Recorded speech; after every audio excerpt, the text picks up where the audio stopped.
This call is now being recorded. Damos gracias a Hashem porque nos permite reunirnos para seguir estudiando la Parashat a través del libro Manantial de Vida, comentarios sobre el libro de Bereshit, en la Parashat Miketz. Buenas tardes a todos, bienvenidos. Bueno, yo como siempre voy a leer el versículo y le voy a pedir por favor que levanten su mano y sobre todo hoy que mi voz está bastante mal para leer la parte que está en negro. Fue al fin de 2 años y he aquí que el faraón sueña. 41:1. ¿Quién podría leer? Leo. Adelante. Dichoso el hombre que depositó su confianza en Hashem. Este es Yosef, y no se volvió a los arrogantes, pues por haber dicho al ministro de las bebidas, me recordarás y me harás recordar, le fueron agregados 2 años. Gracias. A primera vista, este Midrash parece contradecir sus propias palabras. Primero, llama a Yosef hombre que depositó su confianza en Dios. Y posteriormente expresa que Yosef fue castigado por depositar su confianza en el ministro de las bebidas. Lo que sucede es que en realidad cabe preguntarse ¿qué pecado es que Yosef haya gestionado un favor del ministro de las bebidas?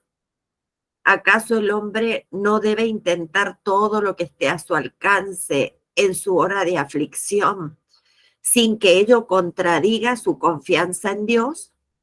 Sin embargo, de aquí se desprende que la fe en Dios por parte de Yosef era de tal magnitud que nunca quiso la gestión de ningún otro ser humano, sino que depositó su confianza plenamente en el Creador.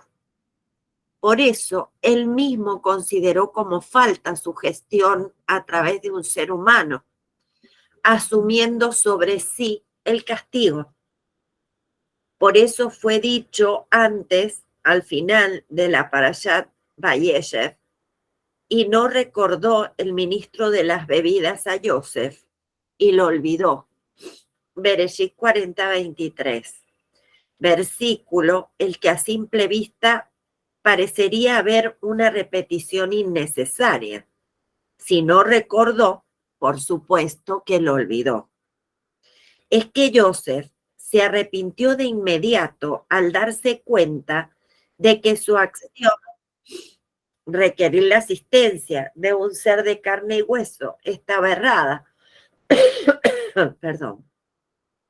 Y oró al Creador para que hiciera olvidar el asunto al ministro de las bebidas, de modo que él no obtuviera provecho alguno de su gestión.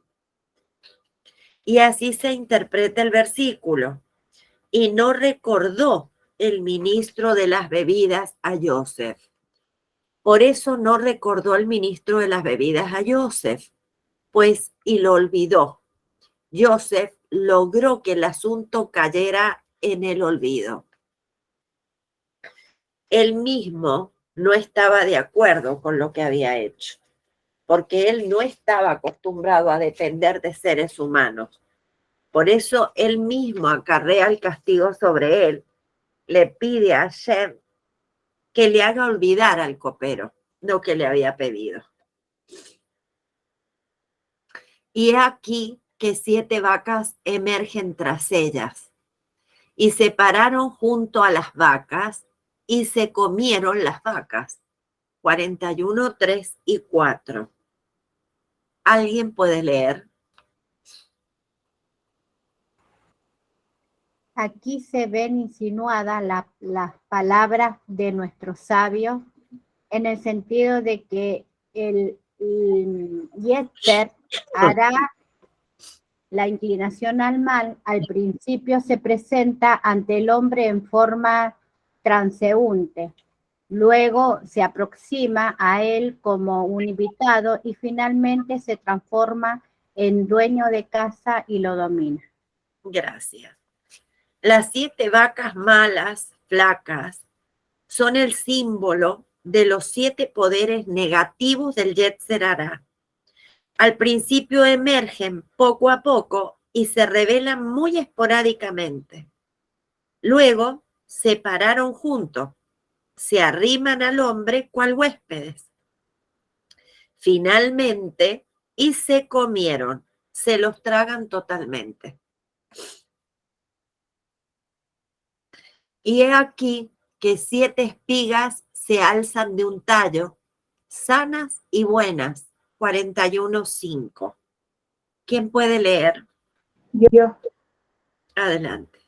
¿por qué no se hizo la misma aclaración que se alzaron de un tallo también respecto de las 7 espigas flacas y abrazadas por el viento de este? Amén. Pues los 7 años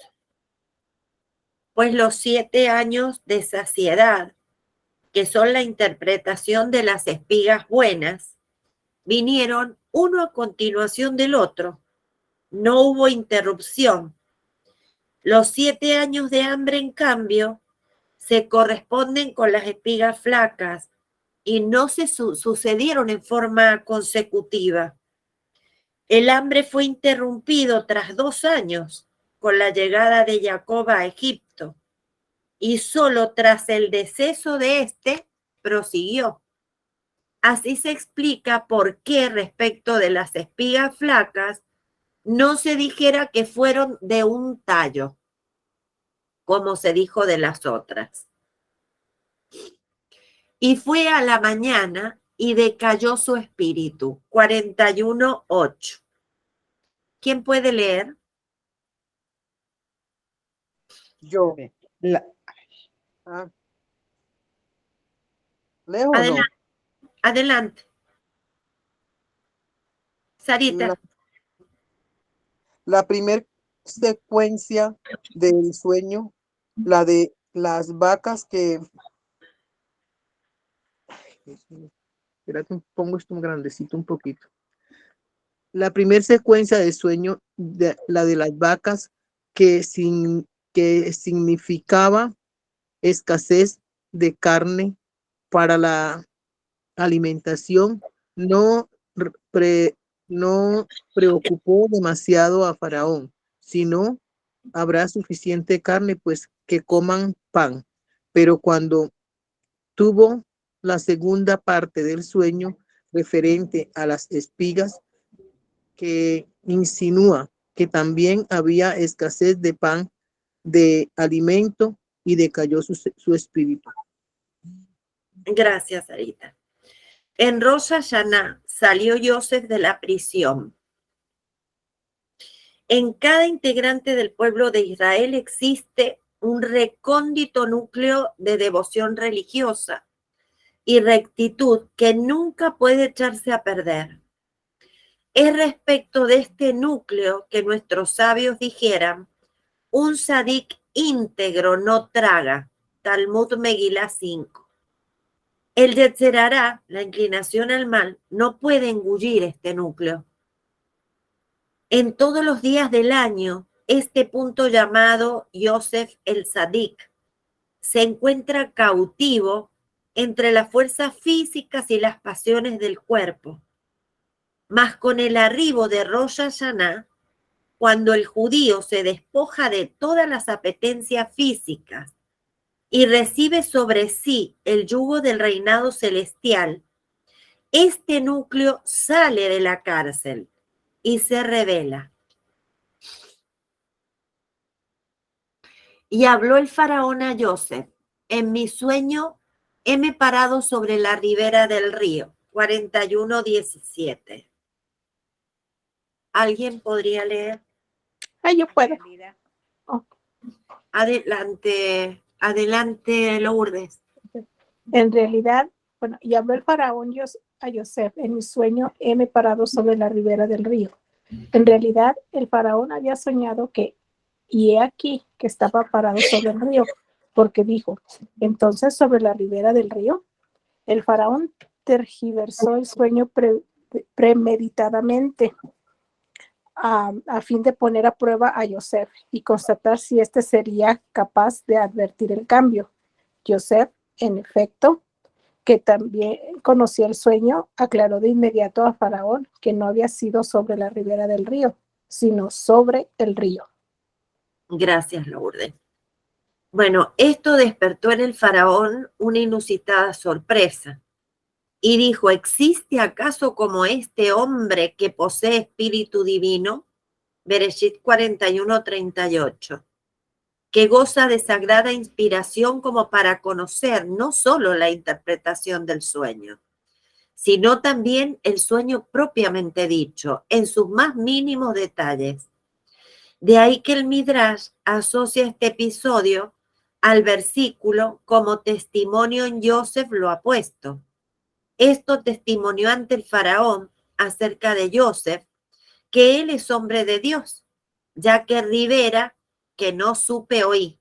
El faraón oyó decir a Joseph, Rivera, no supe. Lo que dices sobre la ribera del río, no sé qué es, pues no hubo ribera en el sueño. Le puso una trampita y, por supuesto, Joseph, que conocía perfectamente el sueño porque había sido revelado por Hashem, entonces lo corrigió. Y esto dejó sumamente asombrado al faraón. Y vinieron a su interior, mas no se supo que vinieron a su interior. 41:21. La existencia de la maldad en el mundo se debe solo a que en su profundidad se encuentra oculta una chispa de santidad. Ella es la que confiere a él su razón de existencia. Gracias. A pesar de que esta chispa pasa absolutamente desapercibida, no se supo que vieron a su interior, eso quiere decir, pues se halla profundamente encubierta con todo, y vinieron a su interior. En efecto, en ello reside la misión impuesta al judío, arrebatar esas chispas de santidad a las fuerzas de la impureza por medio del estudio de la Torá y la plegaria. Así, de por sí, dejarán de existir, y toda maldad como humo destruirás. Y lo he dicho a los hechiceros, mas no hay quien me diga a mí. 41:24. ¿Quién puede leer? Yo. Adelante. ¿A qué se debe que aquí no fuera dicho y no hay quien lo interprete como se dijera anteriormente? Los hechiceros que interpretaban el sueño como incidentes personales de la vida del faraón, como ser, unos interpretaban que 7 hijas tendrás y 7 hijas enterrarás en vida tuya. O 7 estados han de rebelarse contra ti, según el Midrash. No quisieron decir al faraón su tan entristecedora interpretación. Solo secreteaban y murmuraban al respecto entre sí. Por eso dijo el faraón, y no hay quien me diga a mí no me lo dicen, y solo murmuran entre sí. Ellos tenían una interpretación, pero Hashem los había privado de una interpretación correcta. Le habían dado otro tipo de interpretaciones. Y como eran bastante negativas, pues no se animaban a decírselo al faraón. Ve ahora el faraón un hombre entendedor y sabio. 41:33. ¿Quién lo puede leer? Preguntan los comentaristas. El faraón lo hizo llamar solo para interpretar el sueño, no para dar consejos, porque entonces Joseph le brindó el suyo. Dice la Mishnah, en Pesach se juzga la cosecha del mundo, y el sueño se había desarrollado en la noche de Rosh Hashanah. En Rosh Hashanah salió Joseph de la prisión. Así es, gracias.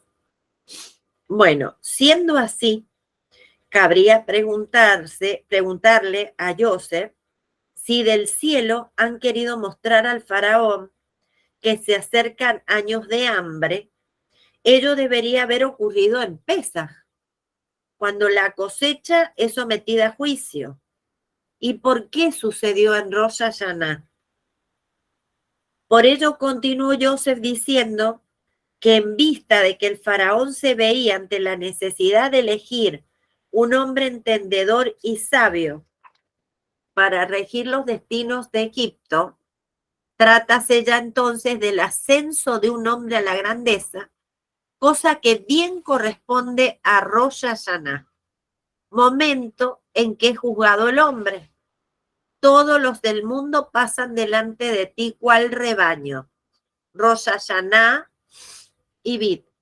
Con ello se interpreta el versículo. Ahora, si has de preguntar qué relación guarda semejante sueño, espigas buenas y malas, con el momento actual, Rosh Hashanah, cuando Pesaj hubiera sido más oportuno, la respuesta a ello es: vea ahora el faraón un hombre entendedor y sabio, que lo nomine sobre Egipto.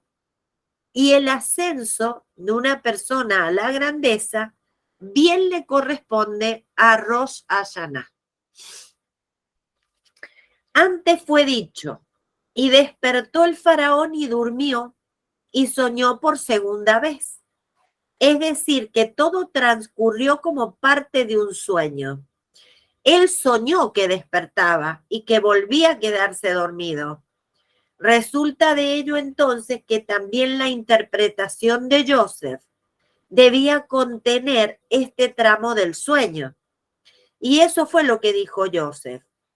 Ahora he de interpretar la parte del sueño que decía y despertó. Y la interpretación consiste en vea el faraón un hombre entendedor y sabio. Debes despertar del letargo, observar con cuidado la situación y consagrar tus esfuerzos y afanes para encontrar un hombre entendedor y sabio que salve a la tierra de la vergüenza del hambre. Ahora, el hecho de que ya ahora le mostraran también los años de hambre, a pesar de que se te habría podido informar acerca de ellos dentro de otros 7 años, al concluir los de abundancia, es para que vea el faraón un hombre entendedor y sabio, para que dispongas de tiempo suficiente para elaborar planes y preparar durante los años de abundancia depósitos llenos de cereal para los años de hambre que se avecinan. ¿Existe acaso un hombre como este en el que hay Espíritu de Dios? 41:38. Yo no leo. Los ministros servían que, de acuerdo a las disposiciones de Egipto, un esclavo no tiene derecho a gobernar. Y por eso el faraón les dijo que este no era un esclavo como todos. Él es extraordinario y esta legislación no se aplica a él en absoluto. Amén. Amén. Preguntaron los ministros nuevamente si es así, ¿no debería haber un inciso especial en la legislación que indicase que un esclavo fuera de lo común sí tiene derecho a gobernar? A ello respondió el faraón: aún de buscar de un extremo del mundo al otro, no encontraremos un hombre como él. De modo que así se explica que los legisladores no hayan sabido prevenir esa posibilidad, pues nunca se les ocurrió que fuera posible que semejante hombre existiera en el mundo.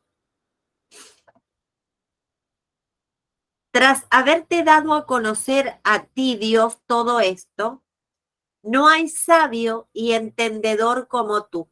41:39. Es de suponer que también el faraón comprendió que un hombre que es temeroso de Dios y tiene conocimiento divino, también es un buen entendedor, sabio y estadista, digno de elogio. Amén.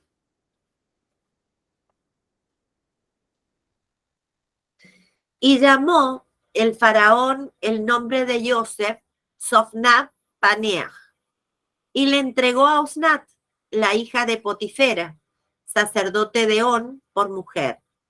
41-45. Egipto estaba disgustado por el hecho de que se le impusiera un esclavo como regente. Por eso el faraón arbitró los medios posibles para demostrar que no era un esclavo. ¿Qué hizo? En primera instancia lo llamó Sonaf Paneah, es decir, que descubre lo oculto merced al Espíritu Divino, que en él reside, de modo que no es posible que se tratase de un esclavo, pues Dios no hace morar su presencia divina, sino en las familias de alcurnia de Israel. Luego, en segundo lugar, le entregó a Osnat, la hija de su patrón Potifera, pues la legislación estipula respecto a los esclavos que si su amo le hizo contraer enlace, sale en libertad, ya que el patrón no hubiera desposado a su hija con un esclavo. Y puesto que en Egipto liberar a un esclavo contravenía las reglas, de momento que Potifera le entregó a su hija por mujer, quedó demostrado que Joseph nunca había sido esclavo. Gracias. Sofnat Paneah descubre los ocultos, según Rashi. De ser así, el nombre debería haber sido Paneah Sefonot, descubre los ocultos, y no Sofnat Paneah, los ocultos descubre. Joseph fue privilegiado con este alto nivel de revelación del oculto, merced a su desmesurado recato, el ocultamiento de su devoción a los ojos de la gente. Y así se interpreta Sofnat, pues Joseph se escondía de Matpin y ocultaba su forma de ser. Por eso Paneah fue privilegiado con este alto nivel en el que se le revela lo oculto. Pues el Señor me ha hecho olvidar todo mi esfuerzo y todo el hogar de mi padre. 41-51. Durante todo el tiempo que José estuvo en Egipto, Jacob estaba sumido en el sufrimiento. En el mero hecho de que su padre sufría por su causa, era también motivo de aflicción para José. Ahora, cuando Joseph fue nombrado virrey, el padecimiento de Jacob disminuyó al ver que hay alimento en Egipto. Bereshit 42:1. Es decir, que su esperanza está en Egipto. Y ello mismo atenuó el padecimiento de Joseph. Eso es lo que expresó Joseph. Pues el Señor me ha hecho olvidar todo mi esfuerzo. Fue alivianado de sobre mí mi esfuerzo, y por eso todo el hogar de mi padre, el padecimiento que sufría por la aflicción de mi padre, también se disminuyó. Id a Joseph lo que os diga hacer. 41-58.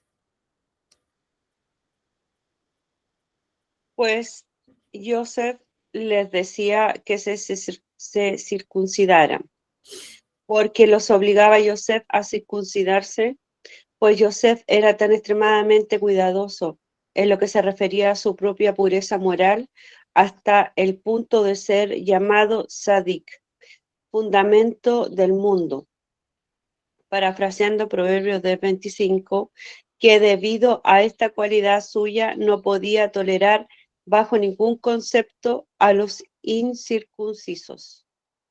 Con todo, de acuerdo a los sabios en el Midrash, el haber sellado a los egipcios con el sello sagrado, le fue considerado como falta, pues el sadik debe ser tolerante aún con aquellos que son la antítesis de sus cualidades.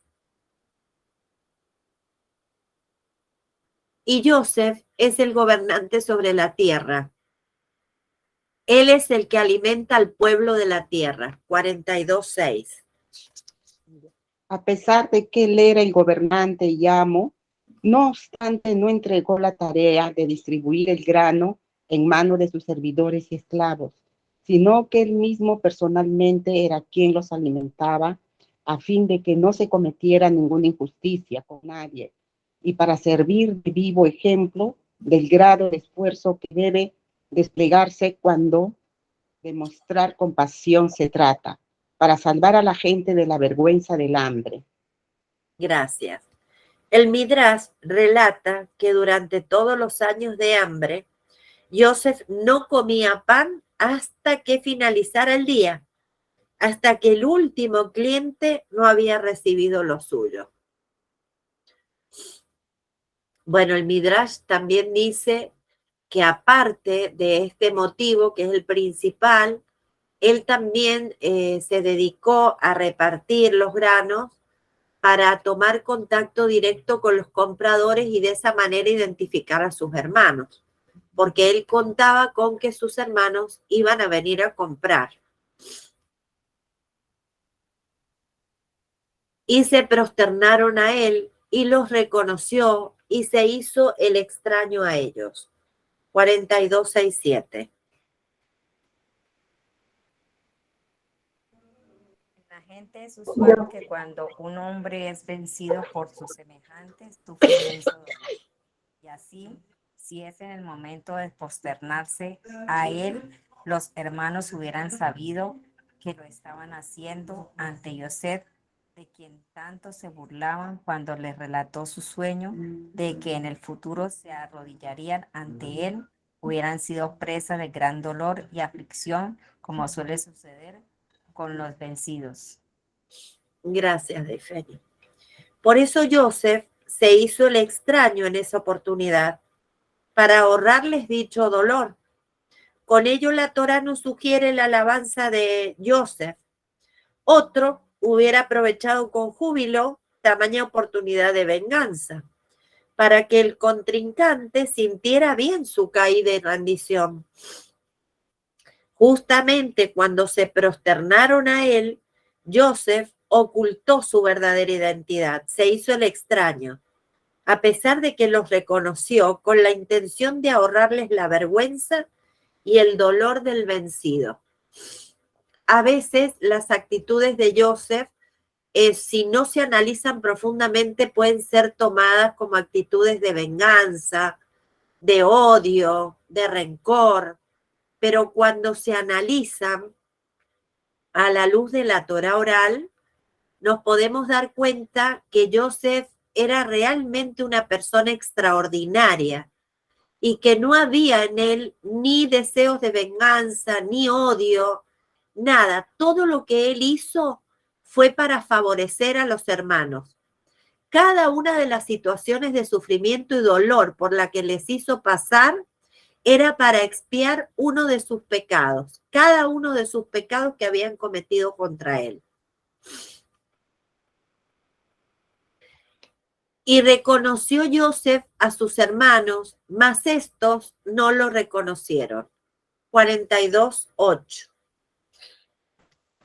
Lo digo.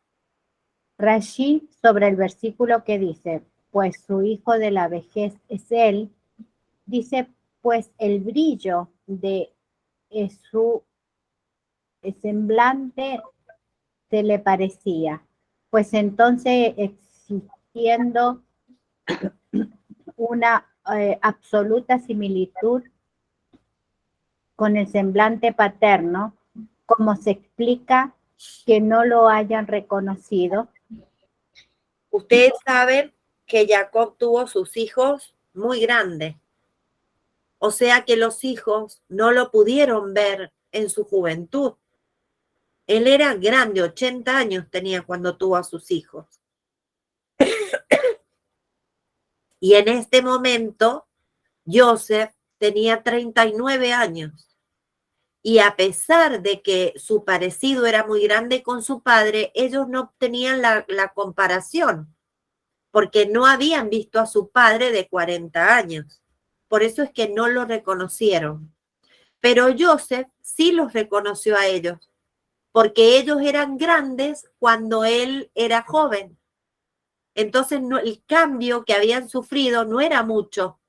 Sin embargo, el cambio que hubo en Joseph fue grande, porque de adolescente a 39 años se producen cambios muy grandes. Además, él tenía barba y demás, entonces no lo conocieron. Y les dijo a ellos, espías sois, 42:9. Porque se les acusó precisamente con el cargo de espía sois. Joseph temía que sus hermanos lo siguieran y lo buscaran, conscientes de que él había sido vendido a Egipto y lograsen así descubrir su identidad. Gracias. Él los acusó de espías porque de esta manera él iba a impedir que lo buscaran, porque ellos sabían que lo habían vendido a Egipto. Entonces ellos pensaron que esta era la oportunidad para que ellos pudieran buscarlo y llevarlo nuevamente al hogar. Entonces ellos se habían ido a barrios complicados pensando que Joseph podría estar allí. Pero Joseph mandó a sus siervos, a sus esclavos, para que los buscaran y los encontraron en ese lugar y los trajeron hasta su presencia. Y él los llamó espías justamente para que ellos no se atrevieran a preguntar demasiado acerca del gobernante del país, porque si no podían llegar a descubrir quién era él. Y él no quería que por ahora descubrieran eso. Eso lo dice el Midrash. Y los encerró en la cárcel 3 días. Esto haréis y viviréis. 42:18.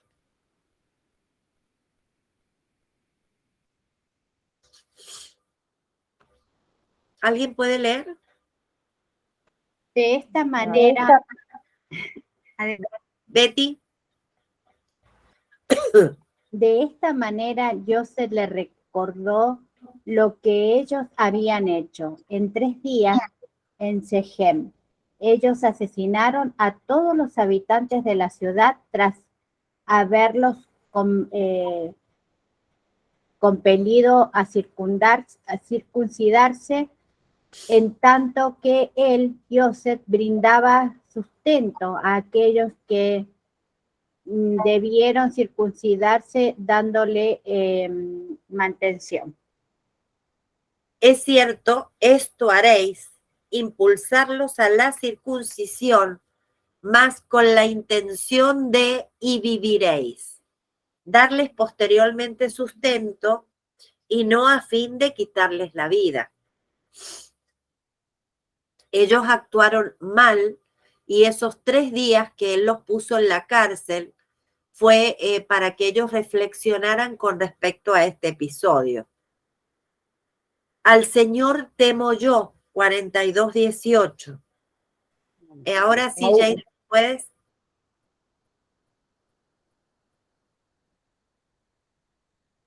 Jane, ¿ibas a leer recién? Aún cuando he jurado por la vida del faraón que sois espías, sin embargo, en caso de dejaros en libertad, ello no será falta a su honor, pues hoy un rey supremo por encima del faraón y a él le debo temer yo.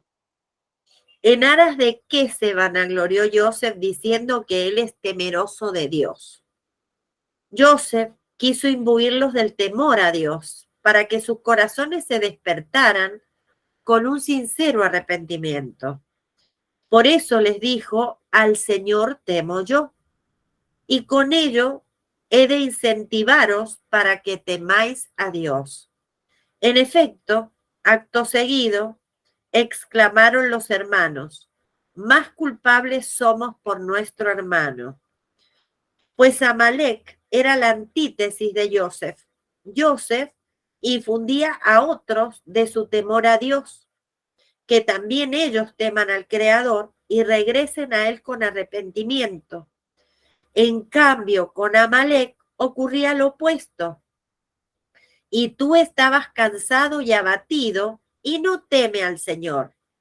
Él estaba tan lejano del temor a Dios que incluso influenciaba a otros con su frialdad y apatía. Más culpables somos por nuestro hermano, cuando imploraba a nosotros y no oímos. 42:21.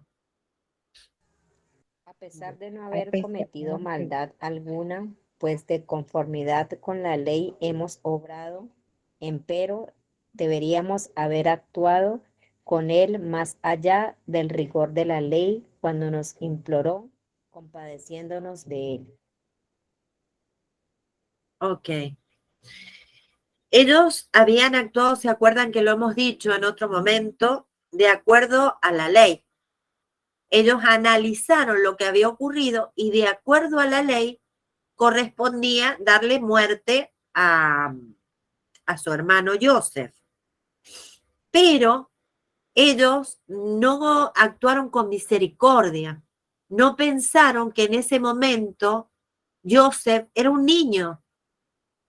Entonces, no tendrían que haber actuado con la rigurosidad de la ley, sino que tendrían que haber visto el otro aspecto, enseñarle cómo debía actuar, pero no llegar al extremo de decidir su muerte. Cuando los hermanos observaron el temor a Dios por parte de Joseph, que a pesar de haber jurado por la vida del faraón, y quien jura por la vida del rey y no cumple merece la pena capital, no obstante, puso su vida en peligro y los liberó de la cárcel, aun cuando ellos le eran totalmente ajenos. Solo entonces cayeron en la cuenta de la magnitud de su propia transgresión. Ellos no habían sentido compasión por su propio hermano, carne de su carne, y lo enfrentaron con todo el rigor de la ley. Por eso dijeron, por ello sobrevino sobre nosotros esta desgracia. El castigo sobrevino sobre nosotros en la misma magnitud de nuestra transgresión. Nosotros nos negamos a sentir compasión por un hermano y ahora nos vemos en la necesidad de recurrir a la misericordia de un gentil que es extraño a nosotros. Por supuesto que no era un gentil, era realmente Joseph, pero ellos no lo sabían. Entonces ellos pensaron, si un gentil se está compadeciendo de nosotros, ¿cuál fue nuestro pecado, nuestra transgresión tan grande que cometimos que nosotros no tuvimos misericordia por un hermano? Por ello sobrevino sobre nosotros esta desgracia. 42:21. Fuimos castigados equitativamente a nuestra transgresión. Quisimos matar a Joseph, pues en el futuro habría de salir de él Lerabán ben Nebal, Midrash, y lo juzgamos de acuerdo a su final. Por ello es que nos dicen ahora, espías sois, pues las generaciones que nos seguirán pecarán cuando sean enviados como espías a la tierra de Canaán, y también a nosotros se nos juzga de acuerdo a nuestro final. Gracias. Bueno, ellos habían visto proféticamente que de Joseph iba a salir Yerabam ben Nebat. Entonces, como no querían que viniera este personaje, entonces decidieron matarlo. Ese fue otro motivo. Pero ¿qué pasaba? Ahora ellos eran castigados como espías. ¿Y por qué fue eso? Porque en el futuro, dice, las generaciones que nos seguirán pecarán siendo espías en la tierra de Canaán. Y se acuerdan que esto sucedió. Entonces, a ellos también se los estaba juzgando de acuerdo al futuro, de acuerdo al final. Pero en realidad, Hashem no juzga de acuerdo al futuro, sino que juzga de acuerdo al presente. Ellos estaban actuando mal. Por más que veían que venía un futuro que no era tan bueno, eso no les daba derecho a juzgarlo de esa manera. Y dijo Rubén, a mis hijos has de matar. Y dijo, no descenderá mi hijo con ustedes. 42, 37, 38.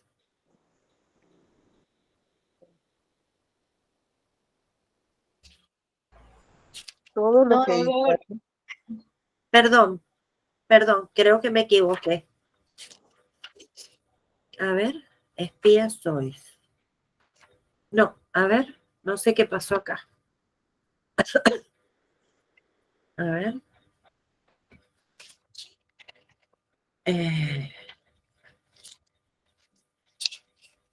42, 21. Acá está. Más culpables somos. Por ello sobrevino sobre nosotros. Ahí está. Bueno, y dijo Rubén, a mis hijos has de matar, y dijo, no descenderá mi hijo con ustedes. Todo lo que Yosef nos ha dicho antaño no se inspiró en la intención de ocasionarnos mal, sino que solo eran actitudes infantiles. No había razón para observarlo como un perseguidor que merece ser castigado. Por eso también es aquí que su sangre es exigida. A ver, me parece que me faltó una parte, un minutito.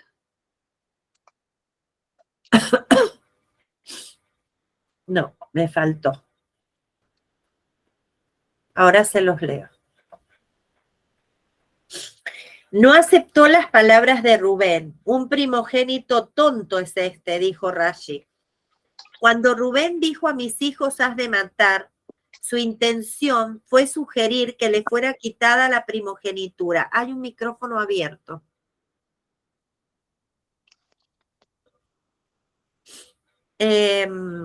Cuando Rubén dijo a mis hijos has de matar, su intención fue sugerir que le fuera quitada la primogenitura y que sus hijos no recibieran su correspondiente parte en la tierra de Israel.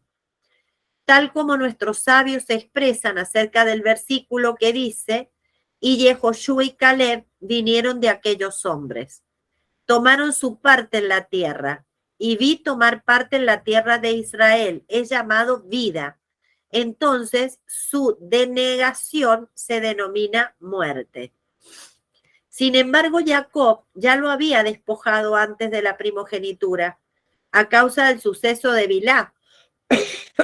Por eso dijo, un primogénito tonto es este, pues en el Talmud, aquel primogénito que no recibe parte doble de la herencia, es denominado primogénito tonto. Babá Batra 127.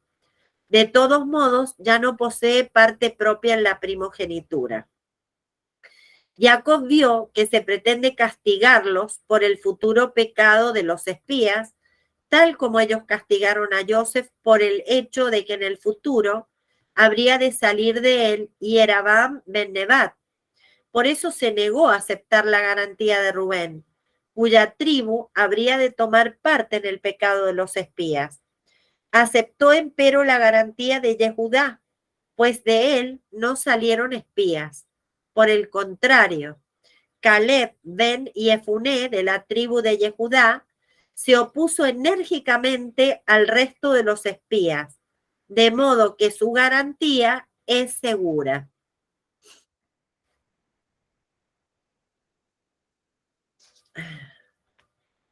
Pues de no habernos demorado, que ahora ya hubiéramos estado 2 veces de regreso.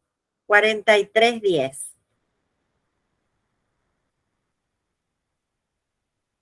¿Alguien puede leer? Se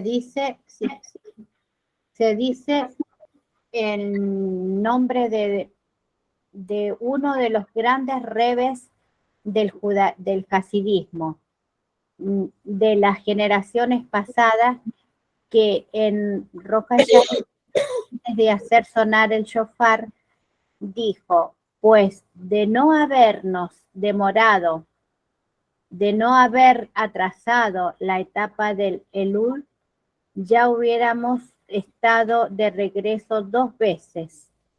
Ya hubiéramos debido regresar 2 veces con teshuvá, arrepentimiento, una en Elul y la otra en Rosh Hashanah. Gracias. A vuestro hermano tomad y levantaos, regresad al Señor. 43:13. Tomad con vosotros la fraternidad, vuestro hermano, y levantaos, regresad al Señor. De ese modo regresaréis con techubat a Dios, bendito sea quien es llamado Señor. Habéis pecado con el abandono de la fraternidad, se trasladaron de la fraternidad.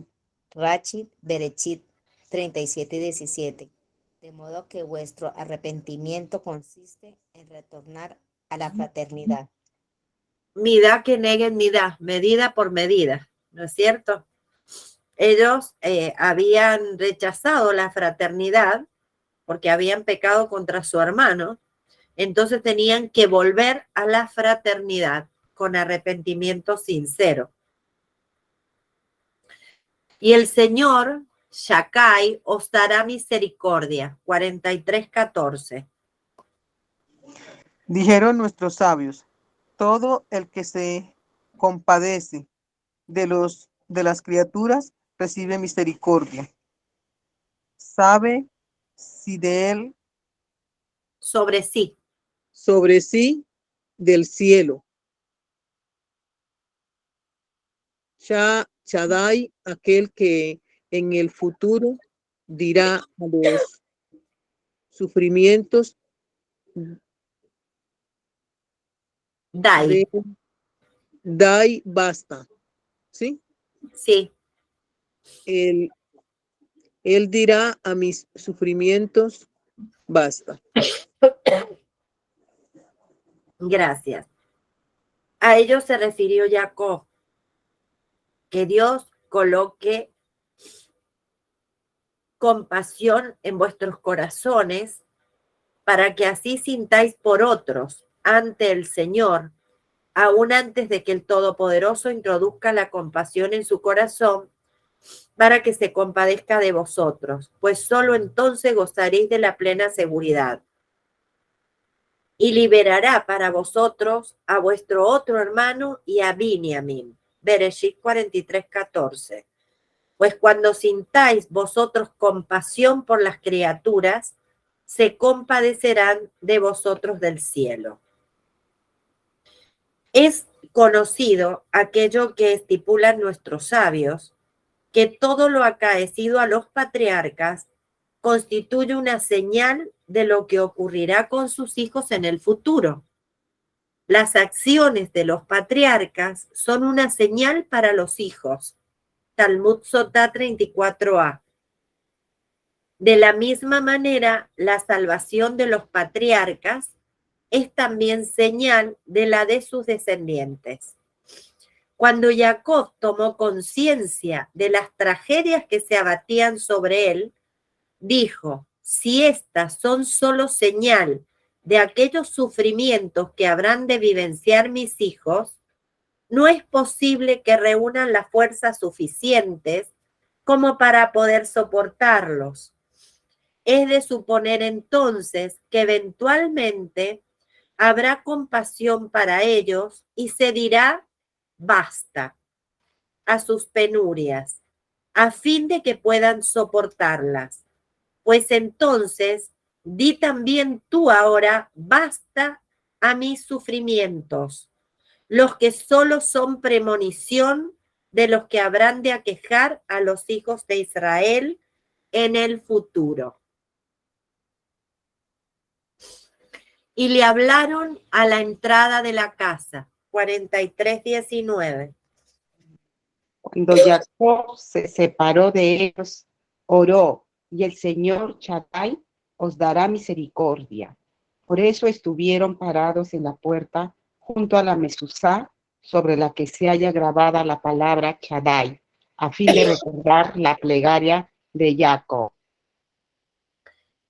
Gracias. Vuestro Señor y el Señor de vuestro Padre os dio un tesoro y sacó a ellos a Shimón. 43:23.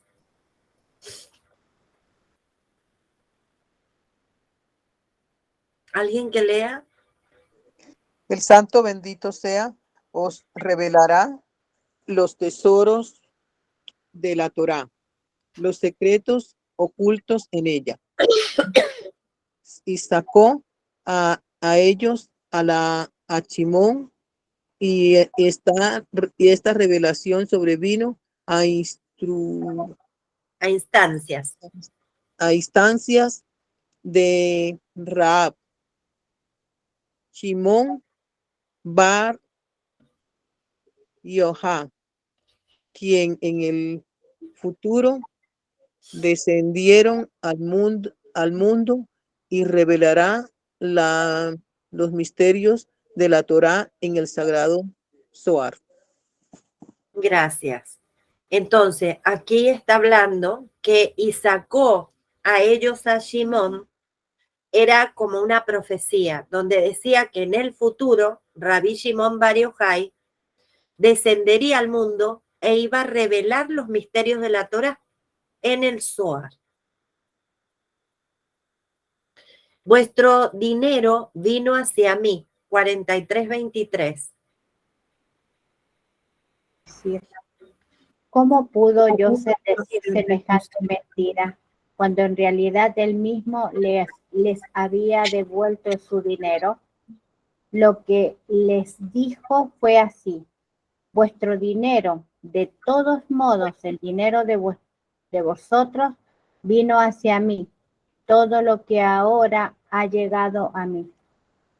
Bien, pues fue dicho en el Midrash que de hecho el hambre que había acosado al mundo en ese momento fue a fin de que se reuniera una inmensa fortuna en Egipto y fuera posible el cumplimiento de la promesa que decía: y posteriormente saldrán con grandes bienes, en Bereshit 15:14.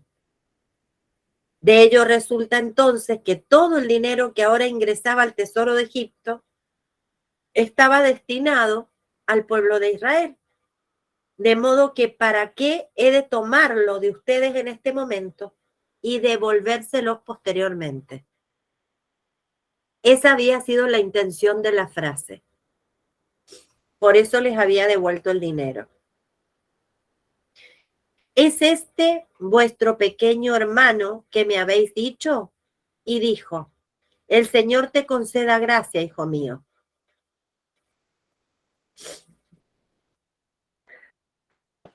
El Sheikh explica que Joseph ordenó que se trajera el pequeño hermano y dijo: con esto seréis probados al venir vuestro pequeño hermano aquí. Bereshit 42:15. Puesto que se suponía que dado de que el niño pequeño carece de inteligencia como para guardar un secreto, por boca de él podría verificarlo todo y esa sería la prueba. Gracias. Pero cuando Joseph vio ante sí a un joven de 30 años, padre de una decena de hijos, exclamó asombrado: ¿es este vuestro pequeño hermano que me habéis dicho? ¿Es este acaso aquel pequeño al que os referíais? No en sentido inquisitivo, sino como sorpresa. Y este ya había madurado intelectualmente. Y para que no se tomara como que era en sentido inquisitivo, él agregó de inmediato: el Señor te conceda gracia, hijo mío, para que no pareciera que le desagradara que él fuera maduro. Tal como la gente dice, sin mal de ojo, que ascienda y crezca lo alto. En el Midrash dice que él había tenido una conversación con Binyamin y que le había preguntado qué edad tenía y si estaba casado y cuántos hijos tenía. Entonces Binyamin le había contado y le había dado el nombre de sus hijos, de los 10. Entonces Joseph le dijo que los nombres de los hijos eran raros. Entonces él empezó a decir qué significaba cada uno de los nombres.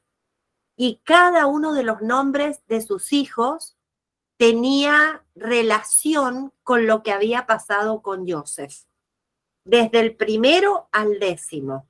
Entonces realmente Joseph se sintió muy emocionado.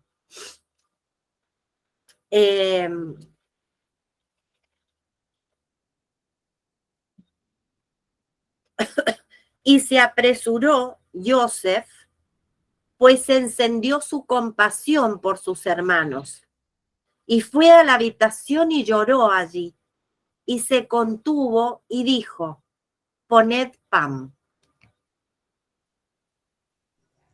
Yosef, es decir, Y el Yosef, Sadit, es decir, que el tzadik de la generación se conmueve con compasión por el pueblo de Israel a causa del largo y duro exilio diaspórico del desconocido término.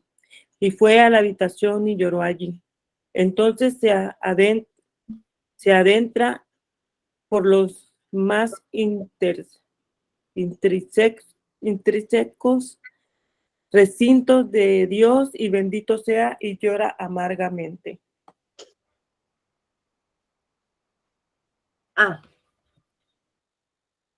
Ay, estoy corriendo con la computadora. Continúa.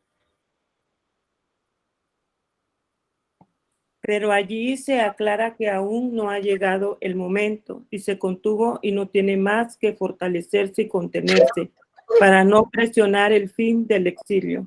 Y dijo, poned pan y pedí que al menos el pueblo de Israel se encuentre su sustento con abundancia y tenga pan para cubrir sus necesidades a fin de que les sea posible soportar todas las penurias del prolongado galut. Bien. Perdón. Acá Joseph está recibiendo revelación de lo que va a pasar en el futuro, del exilio que va a sufrir el pueblo de Israel. Entonces, él pide que por lo menos se mitiguen un poco todos los sufrimientos que van a tener y que tengan pan, que tengan o sea, que puedan cubrir sus necesidades.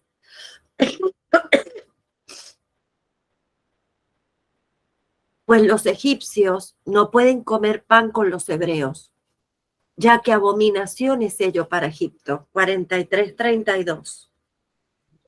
El egipcio no puede consumir su pan con apetito cuando sabe que también el hebreo cuenta con un trozo de pan para su comida. Su comida no resulta agradable al paladar, en tanto ve que también el hebreo vive. Ya que abominación es ello para Egipto. Esta mala y abominable cualidad, su mezquindad por el trozo de pan del judío, es naturaleza de su sangre, de su carácter. Realmente abominable, ¿no?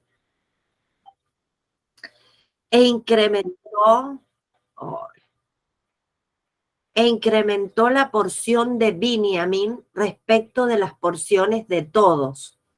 Y bebieron y se embriagaron con él. 43:34. desde el día en que lo vendieron, no tomaron vino y ese día bebieron, Rachi. ¿A qué se debe que ese día bebieron vino aún antes de saber que este era Yosef?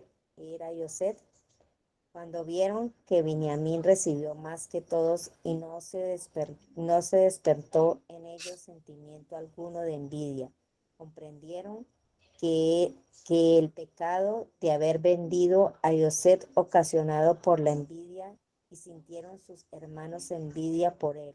Berechit 37:11. Ya había sido reparado, de modo que podían volver a beber vino.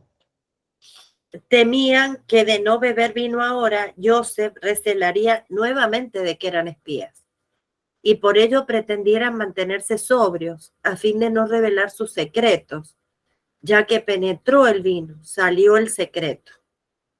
Talmud Eruvin 68a. Así pues, se vieron obligados a beber. Ellos no tomaban vino desde aquel episodio con Joseph, y Joseph tampoco tomaba vino. Ese día sí, bebieron tanto ellos como Joseph. Ellos salieron de la ciudad, no se habían alejado, y Joseph dijo a quien estaba sobre su casa: levántate, persigue tras los hombres y alcánzalos. 44:4. No se habían alejado, aún no se encontraban a una distancia de una parsa de la ciudad, cuando ya es menester recitar tefilá de Derech, la plegaria del viajero, del viajante. Por eso dijo Joseph: levántate, persigue todavía antes de que se retiren. Recitan. Citen tefilá a Jared y alcánzalos, pues después de que reciten tefilá a Jared,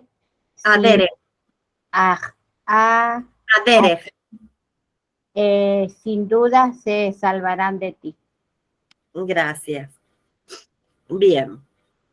Obviamente la tefilá Derech los protegía en el camino. Por eso es que él quería que los alcanzaran antes de que ellos recibieran esa protección. Pues adivinará un hombre como yo. 44:15. ¿Lo puedo leer? ¿Cómo Sí. se explica?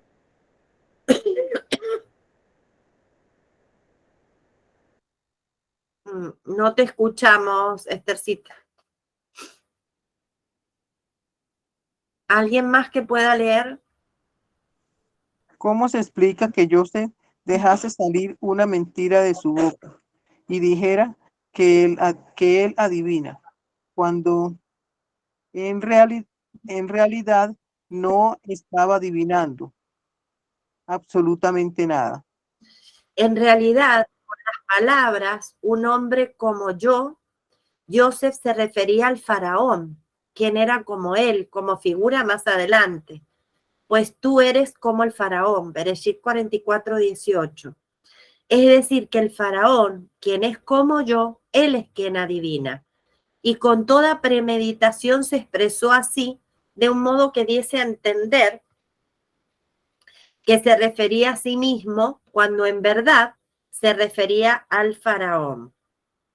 Ustedes saben que los rabanín nos enseñan que cuando uno habla por ahí es necesario disfrazar un poquito lo que dice, sin necesidad de llegar a la mentira, como hizo también Jacob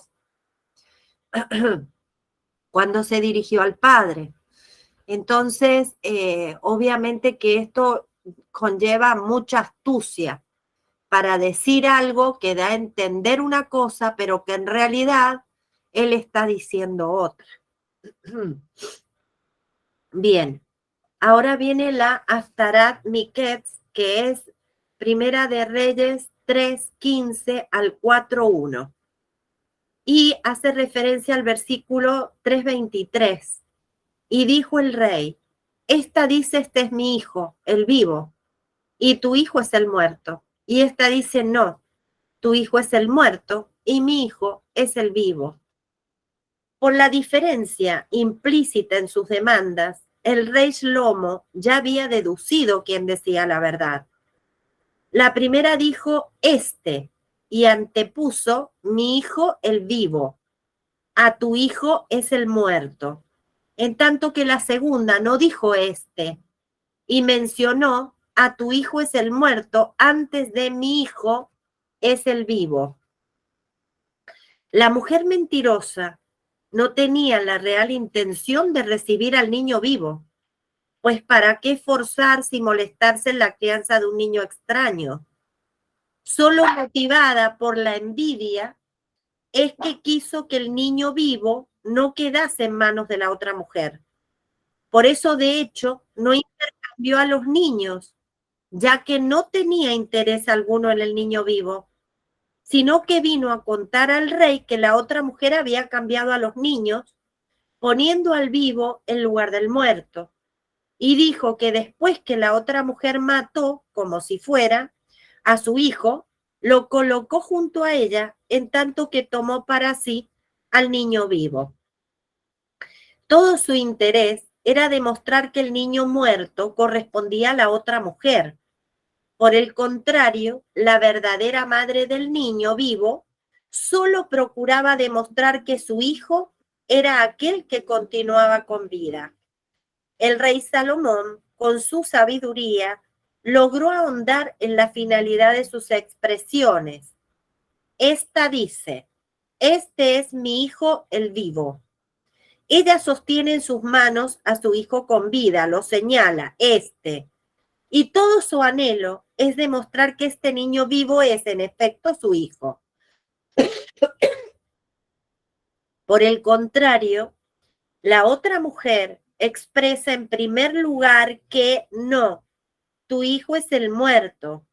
Su máxima voluntad es demostrar que el niño muerto corresponde a la otra mujer. Envidia al hijo vivo de esta, mas tampoco pretende hacerse del niño vivo para sí. De ello dedujo el rey Shlomo cuál era la legítima madre del niño vivo. A fin de aclararlo también para los demás, ordenó traer la espada y dijo, cortadlo en dos. Primera de Reyes 3:25. Fue entonces que todos vieron la verdad, tal como el rey Shlomo ya había entendido desde un principio en base a sus demandas. La verdadera madre aceptó quedar sin el niño, a condición de que éste continuara con vida. La otra, en cambio, cuya única intención era arrancar al niño de brazos de su compañera, dijo, ni para mí ni para ti será, cortad. 3:26. Y ahí termina la historia y termina la parashá. Ahora sí, vamos a cortar la grabación y vamos a poder charlar un poquito sobre todo esto.